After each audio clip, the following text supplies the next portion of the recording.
બરાબર મારા દેવના ભગવાન જબરદસ્ત સ્વભાવ બરાબર વડાપડ તો ઘરે બરાબર ખેતી પહોંચી સમજાય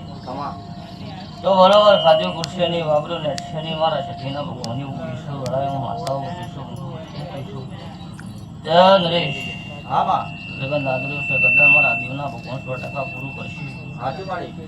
તો જોતરો લઈને નિધાન ચામું શ્રાવણ ખૂબ કમા મજા બરાબર વડાય બરાબર હું પહોંચો પાટા એમની માતા કે અમારી પહોંચો પાટા કરનારી માયા હમીર કોની સધી બોલો